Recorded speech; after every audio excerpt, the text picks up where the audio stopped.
लोकसभा चुनाव के संदर्भ में राष्ट्रवादी कांग्रेस के ज्येष्ठ नेता राजेंद्र वैद्य के साथ सीटीवी के प्रतिनिधि ने विशेष मुलाकात ली।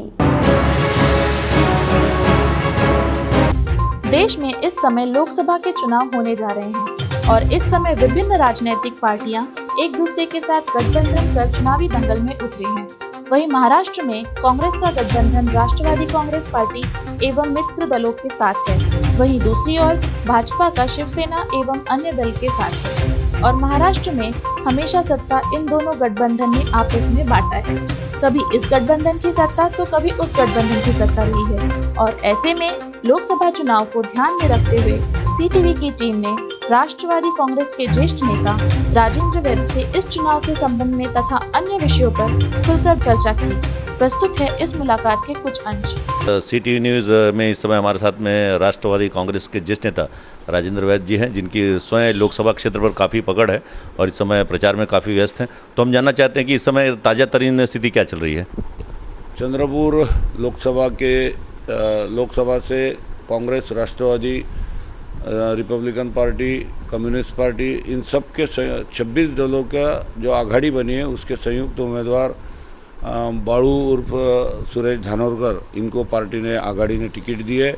बहुत अच्छा माहौल मैं पूरा मतदार संघ में उनके साथ घुमा हूँ। यहाँ से कोरपना से लेके हम आर्नी तक जाके आए, पहले फॉर्म भरे उसके दूसरे दिन ही बहुत नीचे ऊपर हुआ। टिकट के बारे में बहुत घालमेल हुई, कभी कोई नाम आया कभी दूसरा नाम आया, परंतु पूरे मतदार क्षेत्र की जनता की मांग थी कि बाळू धानोरकर जो शिवसेना के से विधायक रह चुके थे उनको ही टिकट मिलना चाहिए। ऐसी पूरे सभी जिले के सभी कार्यकर्ताओं की और आम जनता की मांग थी और आदरणीय हमारे नेता शरद चंद्र जी पवार साहब के माध्यम से, राहुल गांधी जी के माध्यम से ये फेरबदल होकर बाळू धानोरकर जी को टिकट दी गई और जैसा ही उनका नाम अनाउंस हुआ पूरे कार्यकर्ताओं में, जनता में बहुत उत्साह का वातावरण निर्माण हुआ और पूरे मतदार क्षेत्र में हमारे जो मीटिंगें हुई बहुत भारी तादाद में।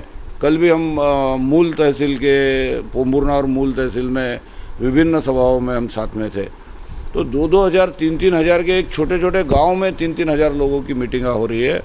परिवर्तन लोग चाहते हैं। 20 साल से इस क्षेत्र में सम्माननीय हंसराज जी अहिर यहाँ पे सांसद और केंद्रीय मंत्री सांसद के रूप में कार्यरत है, पर कोई भी एक ठोस काम सांसद का जो कार्य है कि इस ज़िले में बड़े बड़े उद्योग लाना, बेरोजगारी दूर करने के लिए यहाँ के किसानों के खेती को पानी मिलना चाहिए, ऐसा एक कोई बड़ा सिंचाई का प्रकल्प यहाँ लाना चाहिए, ऐसा कोई भी प्रकल्प इन्होंने लाए नहीं।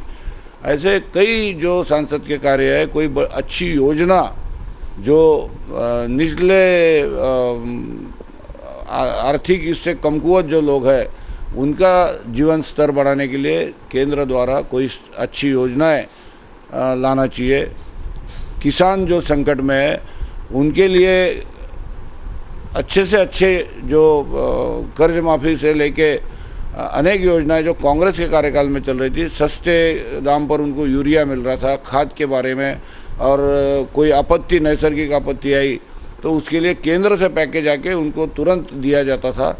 ऐसी कोई भी ठोस कार्य इन भाजपा के सांसद हंसराज जी अहिर के द्वारा हुआ नहीं। केवल कुछ फास्ट रेलवे का स्टॉपेज, इसके अलावा उनका कोई भी कार्य, ठोस ऐसा कार्य नहीं हुआ। ऐसी आम जनता में चर्चा है, इसलिए जनता परिवर्तन चाहती है। हमारे प्रधानमंत्री द्वारा 2014 में बहुत बड़े बड़े वायदे किए गए थे।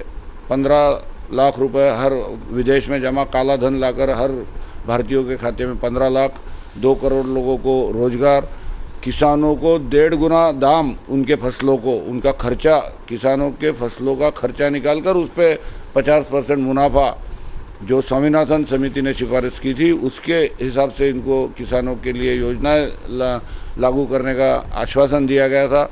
महिलाओं की सुरक्षा, अलग विदर्भ, पृथक विदर्भ का भी हमारे नागपुर के मंत्री गडकरी जी ने इस विदर्भ के जनता को गुमराह किया था और वोट बटोरे थे, पर ये एक भी कार्य इन भाजपा के सरकार द्वारा हुआ नहीं।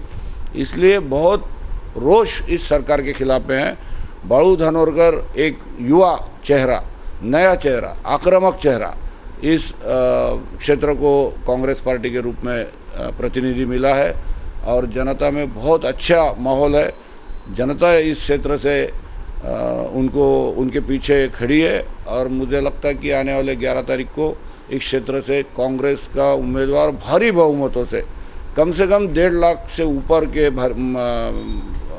इससे मार्जिन से हमारे बाळू धानोरकर इस चुनाव में जीतेंगे, ऐसा मुझे विश्वास है। अच्छा, एक सवाल काफ़ी जहन में चल रहा है, जैसा कि कुछ लोगों के कांग्रेसियों को टिकट नहीं मिली गई, आपको क्या लगता है इसका कुछ फ़र्क पड़ेगा? क्योंकि लास्ट मोमेंट में जिस प्रकार से बाळू धानोरकर को टिकट दी गई और शरद पवार जी का भी बहुत बड़ा रोल है, आपने कहा क्या आम कांग्रेसी ऐसी चर्चा है कि कुछ कांग्रेसी इसमें जो नाराज़ है उसके बारे में आप क्या कहेंगे? नहीं, देखिए, टिकट तो किसी एक को मिलेगा और जीत के आने की संभावना जहाँ ज़्यादा है ऐसे ही व्यक्ति को कांग्रेस पार्टी पूरी छानबीन करके टिकट का बंटवारा करती है। अब वो शिवसेना से आए तो इधर से भी सुजय विखे पाटिल, अगर भाजपा का जैसा यहाँ पे चुनाव आयोग ने चुनाव डिक्लेयर किया और हमारे मुख्यमंत्री साहब बोल रहे थे कि हम 48 में से 42 सीटें हम जीतने वाले हैं, तो 42 सीटें जीत रहे तो फिर तुम दूसरे पार्टी के लोगों को तुम क्यों ले रहे? जैसा सुजय विखे पाटिल हो गया, मोहिते पाटिल हो गया, ऐसे बड़े बड़े कांग्रेसियों को इन लोगों ने अपने पार्टी में लेना शुरू किया। तो ये सब चलता है, इस अभी का चुनाव का पूरा डेफिनेशन ही बदल गई है। अच्छे से अच्छे कैंडिडेट अगर हमको मिल रहे हैं, कोई भी पार्टी को मिल रहे हैं, तो उसको यानी बेरजे तो राजकारण जिसको बोलते हैं, प्लस की राजनीति वो हो रही। बाळू धानोरकर के रूप में शिवसेना के करीबन सभी के सभी कार्यकर्ता यानी 75% कार्यकर्ता बाळू धानोरकर का काम कर रहे हैं और उसके बाद में मनसे हमारे साथ इस बार हमको सपोर्ट कर रही है, जो पिछले बार एनडीए के साथ में थी, मनसे और शिवसेना।